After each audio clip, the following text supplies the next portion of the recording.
예배 가운데 주시는 하나님의 말씀은 마가복음 11장 27절과 28절 말씀입니다. 그들은 다시 예루살렘에 들어갔다. 예수께서 성전 뜰에서 거닐고 계실 때에 대제사장들과 율법학자들과 장로들이 예수께로 와서 물었다. 당신은 무슨 권한으로 이런 일을 합니까? 누가 당신에게 이런 일을 할 수 있는 권한을 주었습니까? 아멘. 지난 주간에 달이 떴습니다. 추석을 지났습니다. 이스라엘 민족에게도 그런 명절이 있었습니다. 회개하는 시간이고 감사하는 시간이고 또 새롭게 출발하는 시간이었습니다. 이스라엘의 유월절은 가장 큰 명절로 많은 사람들이 어디요? 예루살렘에 모여서 예배드리고 양을 잡고 짐승을 잡아서 하나님을 만나고 또 오는 길 가는 길 온 가족이 함께하는 그런 명절이었습니다. 그런데 그 명절에 반기지 않은 사람이 나타난 거죠. 예수님이요. 많은 사람들은 예수님을 기뻐했고 찬양했는데 어떤 사람들은 예수님을 째려보고 싫어했던 사람들이 있었습니다. 그래서 명절이 이게 싫어하고 좋아하는 밀고 당기는 명절로 만드셨습니다. 오늘 이야기 그들은 다시 예루살렘에 돌아갔다 이렇게 시작하는데요. 왜 예루살렘에 돌아갔습니까? 명절 중에 있는 겁니다. 유월절 명절로 예수님과 제자들이 이 예루살렘을 방문했고 방문하면 어디를 가야 돼요? 당연히 성전에 갔습니다. 성전 뜰을 거리고 계실 때에 나타나서 질문한 사람들이 있었습니다. 27절에 보면 대제사장들과 율법학자들이었습니다. 무슨 질문을 했습니까? 우리 28절을 한번 같이 읽어볼까요? 28절입니다. 물었다. 당신은 무슨 권한으로 이런 일을 합니까? 누가 당신에게 이런 일을 할 수 있는 권한을 주었습니까? 무슨 권한으로? 궁금해서 물은 건가요? 도대체 무슨 힘으로 어디서부터 와서 전하는지 궁금해서 물었던 거예요? 아니에요. 이게 성경이라 점잖게 쓰기를 당신은 무슨 권한으로 이런 일을 합니까? 그랬지만 우리 쓰는 말로 간단하게 쓰면 어떻게 돼 있어요? 네가 뭔데? 네가 뭔데 와가지고 성전에서 상관없냐고요. 네가 뭔데 여기 와가지고 소리쳐 가르치냐고요. 네가 뭔데 사람들을 몰고 다니고요. 네가 뭔데 대제사장들과 율법학자들을 비판하고 있냐고요. 도대체 네가 뭔데? 이거는 너는 그럴 자격이 없고 꺼져라 하는 이야기입니다. 그런 그 의도를 주님 간파하셨습니다. 그래서 오히려 되묻습니다. 누구에 대해서 물으시죠? 세례 요한에 대해서 물으셨어요. 왜냐하면 사람들은 세례 요한은 하나님이 보내주신 선지자라고 믿고 있고요. 그런데 누구는 싫어해요? 이 왕들, 귀족들, 또 율법학자들, 대제사장들은 자기를 비판하니까 싫어한단 말이에요. 그러니 하나님에게서 온 사람을 너희 싫어하지 않느냐? 나도 그런 거 아니냐라고 되묻고 계신 거예요.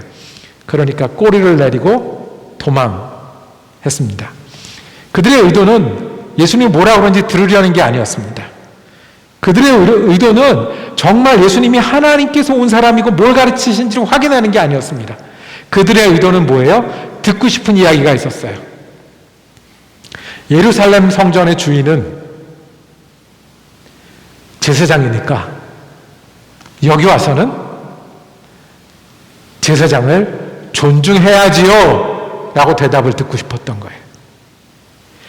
여기는 예루살렘이니까 결정은 장로들이 하고 장로들이 결정하면 저는 따라야지요 하는 거를 듣고 싶어 했던 거예요. 가르치는 일은 여기 율법학자 전문가들이 있으니까 내가 우리 동네 시골에서는 가르쳤지만 여기 와서는 제가 학생으로 배워야지요 라고 대답하는 예수님을 기대했던 거예요. 기대했던 거예요. 예수님이 그것을 간파하시고 오늘 우리에게 말씀을 하십니다.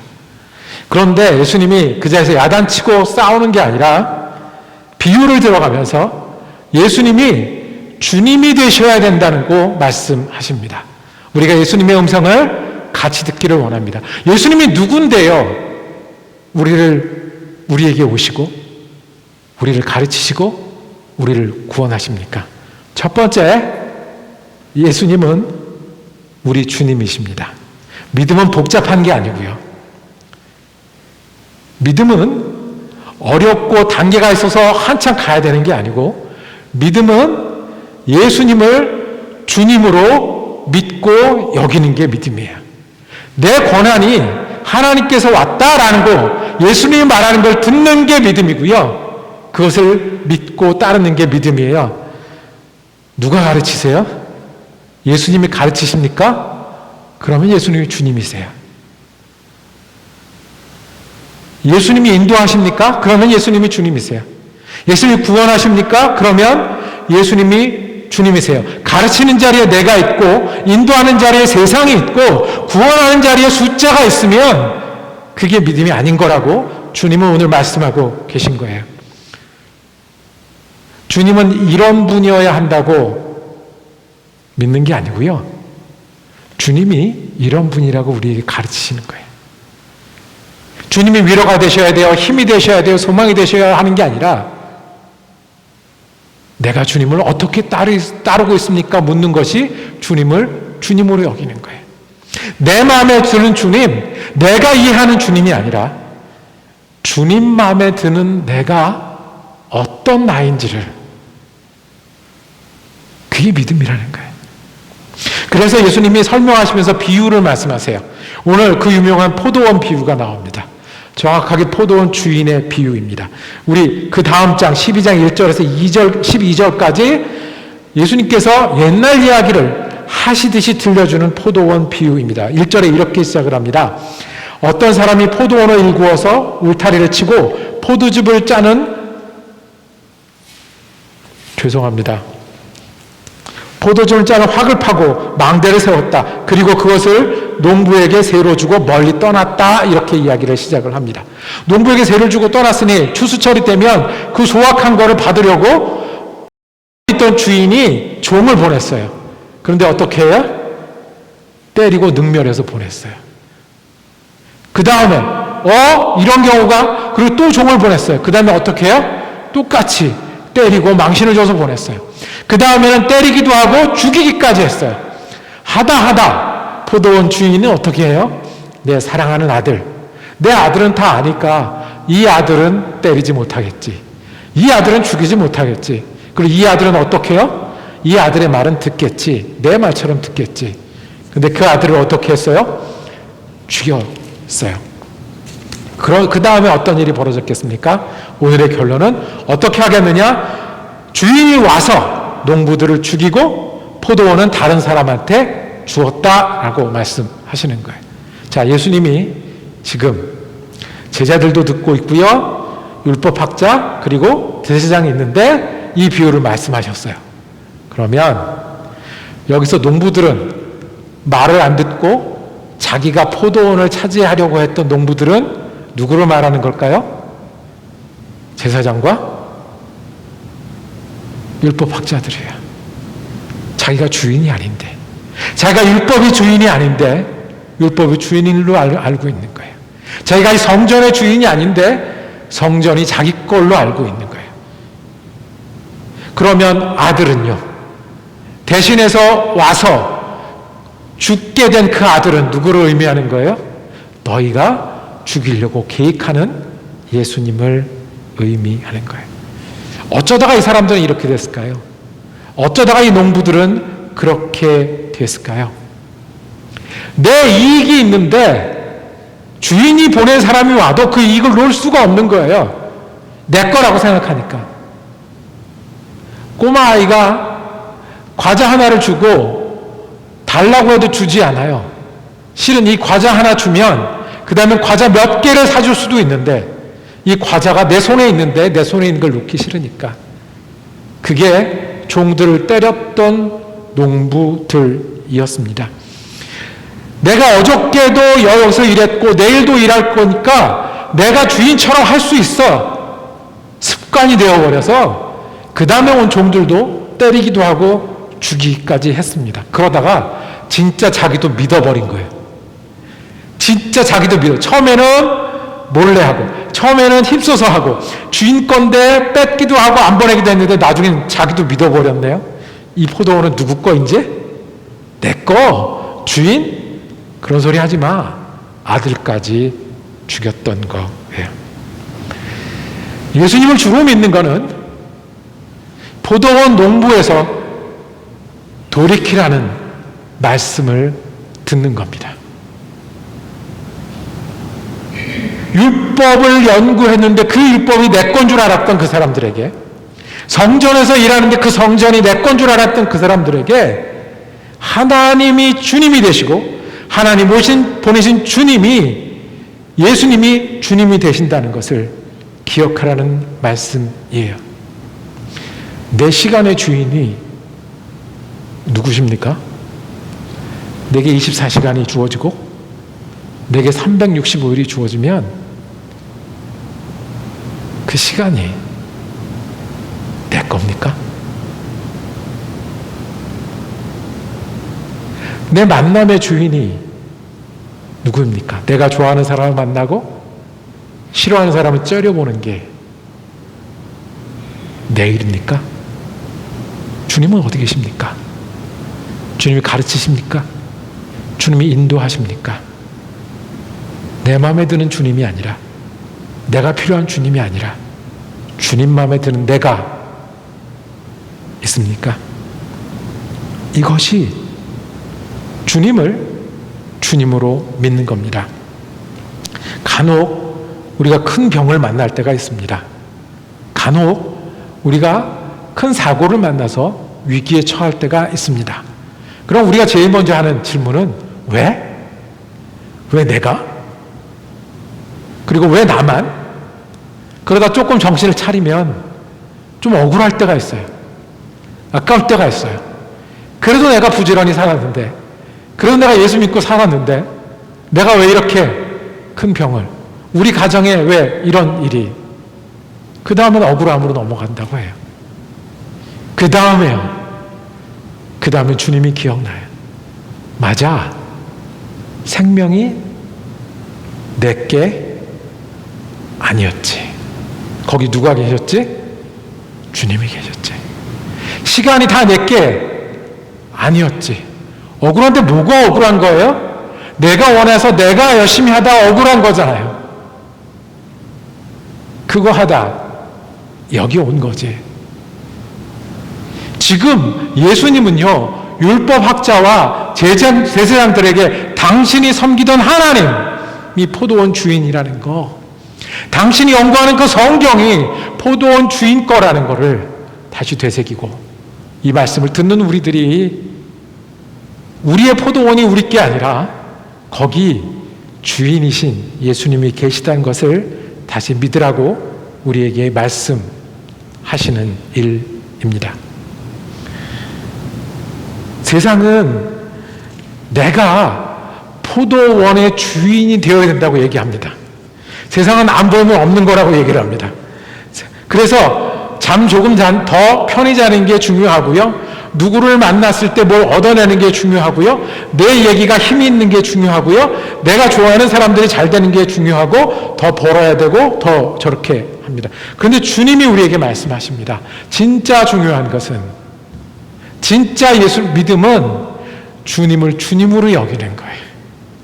내가 돈을 버는 일, 돈을 쓰는 일이 중요하면 거기에도 주님이 계시고, 내가 가족과 지내는 일이 중요하면 우리를 거기서 인도하시는 주님이 있는데, 내가 가고 주님이 따라오는 게 아니라 주님이 가시고 내가 따라가는 그 주님이 계신 것을 바라보기를 원하시는 그 비유가 오늘 포도원 농부의 비유입니다. 네가 뭔데? 라고 이 율법학자들과 그 제사장들은 물었습니다. 같이 한번 물어볼까요? 그러니까 우리한테도 그 질문이 있다고? 예수님이 뭡니까? 예수님이 누구십니까? 오늘 예수님이 누구십니까? 지나온 인생에서 예수님은 어디 계셨습니까? 그리고 앞으로 인생의 예수님의 자리는 어디입니까? 예수님이 뭘 가르치십니까? 예수님이 어디로 인도하십니까? 그거 있으십니까? 그리고 예수님이 원하시는 내 믿음과 삶은 어떤 것입니까?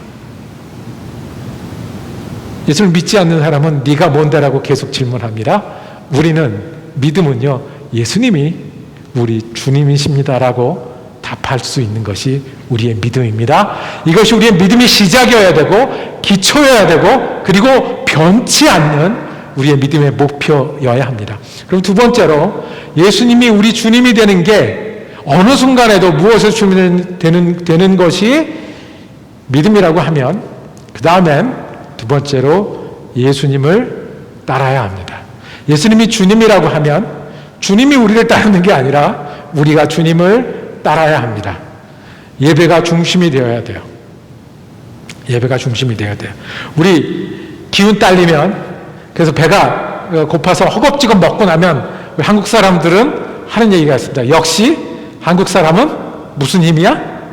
밥심이야. 얘기합니다. 운동하는 사람들은 무슨 힘으로 운동을 해요? 평소 때 훈련하는 힘으로. 예수 믿는 사람은 무슨 힘으로 살아가요? 예배 힘으로 살아갑니다. 예배, 주님이 되는 게 예배잖아요. 주님이 되니까 우리가 나 주님의 기쁨 되기 원하는 찬양하는 거잖아요. 주님이 되니까 전부 앞에 먹고 지금 말씀을 듣고 있는 거잖아요. 주님이 되니까 우리가 성경을 제일 귀한 책으로 여기는 거잖아요. 여기서 무너지면 우리가 한 번 그냥 지나가는 것 같아요. 한 번 농사 지을 때 괜찮은 것 같아요. 한 번 종이 오면 때려서 보내도 괜찮을 것 같아요.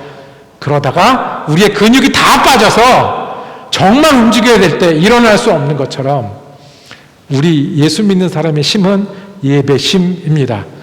예수님의 제자가 된다는 말에 가슴이 떨려야 돼요. 기대가 돼야 돼요. 부담도 좀 스러워야 돼요. 그냥 예수님의 제자가 남의 말이 아니라 예수님이 내 주님이면 그러면 나는 예수님을 따라야 되는 사람인데 이 마음이 잘 안 될 때는 안 돼서 안타깝기도 하고요. 잘 될 때는 예수님을 따라가는 기쁨이 이거다라고 얘기할 수 있어야 돼요. 그 주님이 정말 원하는 게 뭘까요? 주님이 원하는 건 우리 영혼이에요. 사랑하는 자의 내 영혼이 잘됨 같이 거기서 시작해요. 우리 구원하러 오셨고 그 구원의 기쁨과 구원의 능력으로 살아가길 원하시고 우리가 적당히 숫자나 채우고요. 적당히 내가 원하는 것 하다가 나중에 시간이 억울한 애가 아니라 예수님이 원하는 건 우리 영혼이 잘 되고요. 예수님이 원하는 건 우리뿐만 아니라 잃어버린 영혼을 찾는 그 예수님의 마음에 동참하게 되는 게 예수님을 따르는 일입니다. 그래서 주님을 믿으면 주님을 따라요. 우리가 일하는 시간에 대부분 어디 쓰냐면 돈을 버는 일에 쓰고요. 돈을 쓰는 일에 써요. 그러면 이 굉장히 많이 쓰는 시간을 돈을 벌고 쓰는 시간에 예수님을 따르면 우리가 어떻게 해야 돼요? 주님 때문에 쓰는 돈이 있습니까? 주님이 주셔서 쓰는 돈이 있습니까? 주님이 따르는 돈이 있습니까? 우리가 시간이 있어요. 시간은 공평하게 누구에게나 주어졌어요. 우리가 오늘 24시간은 내가 아무리 빨리 뛰어도 시간은 똑같이 흐르고요. 아무리 잊고 지내도 똑같이 그 시계는 흘러갑니다. 그 시간 속에 예수님과 함께하는 시간이 있습니까? 얼마나 있습니까? 바쁘다고 인색한 거 말고 요만하면 됐다 말고 예수님이 주님이시면 우리랑 정말 필요한 시간이 있으실 텐데 내 시간 속에 주님이십니까? 예수님이 제일 좋아하는 일이 무엇일까요? 예수님은 천하보다 귀한 영혼이라고 했습니다. 예수님은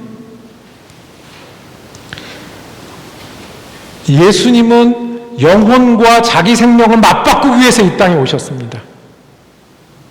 예수님은 자기 자신의 십자가에 달릴 때 자기 피를 흘려서 생명을 나눠주기 위해서 오셨습니다. 예수님이 제일 원하시는 게 뭘까요? 명절 때 제가 몇 번, 명절마다 본 건 아니고 몇 번 봤는데 잊지 못할 장면이 있었습니다. 우리 아버지가 나이가 많으신데 명절에 가끔 우세요. 그게 남자가 눈물이 날 수도 있는데 이렇게 하고 안 보이게 돌아서서 하늘을 보고 눈을 껌뻑껌뻑하고 그래야 되잖아요. 근데 자부동을 내려치시면서 엉엉 우세요. 내가 엄마를 두고 피난을 왔다고요. 엄마를 두고 피난을 와서 명절을 맞이하는 거예요. 이게 매번은 아닌데 처음에는 저렇게 나이 많은 어른 남자가 엉엉 우는 걸 보는 게 되게 신기하고 이상했어요. 안 어울린다고 생각했어요. 그러다 그게 2번, 3번 되니까 내가 어렸을 때 누구 따라 피난 가라고 손을 붙잡고 내려왔는데 다시 만날 줄 알았는데 엄마를 두고 왔다는 거예요. 다시 그때로 가면 피난 안 가겠습니까? 피난 갈 겁니다. 그렇게 할 수밖에 없었던 환경이 다시 그때로 가면 바뀌겠습니까? 그렇지 않을 겁니다.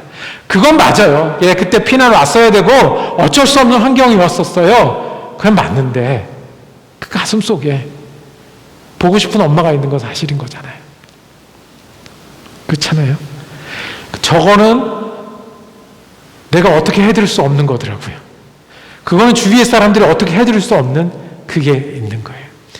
예수님이 명절을 맞아 엉엉 울 마음이 있다고 하면 가족들이 모여서 전도 부쳐 먹고 오랜만에 만나서 좋기도 하고 바쁜 가운데 분주해서 시간을 내는데 다 모여서 기쁜데 예수님이 바닥을 치며 엉엉 우는 게 있다면 눈물이 아니라 핏물을 흘린 게 있다면 어떤 걸까요?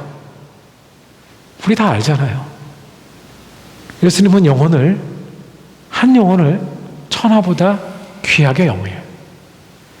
그런데 우리는 예수님을 좋아한다 그러면서 그거는 남의 일처럼 여길 때가 너무 많아요. 예수님을 주님이라고 여기면서 주님이 그거를 굉장히 소중하게 여기는데 내는 그렇게 소중하게 여기는 마음을 흉내내려고도 하지 않아요. 우리가 주님을 따르기를 원합니다. 주님은 관심은 영혼에 있습니다. 그러니 우리가 예배하면서 따라야 됩니다. 주님을 따르기를 원합니다. 우리가 내 말씀으로 여기고 삶을 주님 주신 걸로 알고 거기서 주님 찾고 따라야 됩니다. 그리고 어디까지 가야 되냐면 주님의 마음이 여기 오면 주님의 마음이 내 영혼을 제일 귀하게 여기니 내가 주님 앞에 나를 드리는 것뿐만 아니라 주님과 함께 하나님 나라를 위해서 하나님 사랑하는 영혼을 위해서 마음을 나누는 일도 해야 합니다. 말씀을 정리하겠습니다. 명절에는 가족들이 모여서 명절이고요. 그리고 그 명절 때 모이는 사람들이 가족입니다. 그리고 그 기억으로 또 다음 명절을 기다리게 되는 게 명절이 기쁜 이유입니다. 예수님은 명절 때 예수님이 주인인 것을 선포하셨습니다. 우리가 예수님을 다시 주로 모시고 믿는 우리가 되기를 원합니다. 우리는 너무 쉽게요, 제사장이나 너무 쉽게 율법학자나 너무 쉽게 포도원 농부들처럼 내 거, 눈에 보이는 거, 그리고 주저앉는 일에 익숙할 수 있어요. 주님을 따르는, 그 자리에서 주님을 따르는, 주님이 주님이시니 따르는 우리가 되기를 원합니다. 우리가 교회로 모이는 이유는 주님의 교회 되기 위함입니다. 주님은 우리 주님이셔야 됩니다. 그래서 주님께 소중한 것이 우리에게 소중합니다. 우리 영혼이 주님께 소중하고 우리가 예배함이 소중하고 우리가 주님을 따르는 것이 소중하고 천하보다 귀한 영혼을 위해서 이 땅에 오신 주님이 소중하기에 우리도 복음을 나누고 은혜를 전하고 우리 것을 퍼주는 일이 우리에게 소중한 주님의 교회가 되기를 원합니다. 기도하겠습니다. 아버지 하나님, 성령님이 우리와 함께하여 주옵소서. 우리가 욕심으로 사는 사람이고 눈에 보이는 거로 사는 사람이고 나 잘난 맛으로 사는 사람들인데 어찌 우리가 주님을 주님으로 여기며 살겠습니까? 주님, 성령님으로 다시 임하여 주옵소서. 우리가 주님을 내 마음의 주님, 내 시간의 주님, 내 일의 주님으로 다시 믿습니다. 주님이 주님 되어주시고 내 생각으로, 시간으로, 일의 자리에서 주님을 따르는 믿음의 사람 되게 하여 주옵소서. 우리 교회가 주님의 교회가 되기를 원합니다. 주님처럼 생각하게 하시고 주님이 기뻐하는 걸 우리도 기뻐하게 하여 주시고 주님이 몸바쳐 구원한 영혼들을 향한 그 마음이 우리에게도 주님의 마음처럼 나눠지게 하여 주시옵소서. 예수 그리스도 이름으로 기도드립니다. 아멘.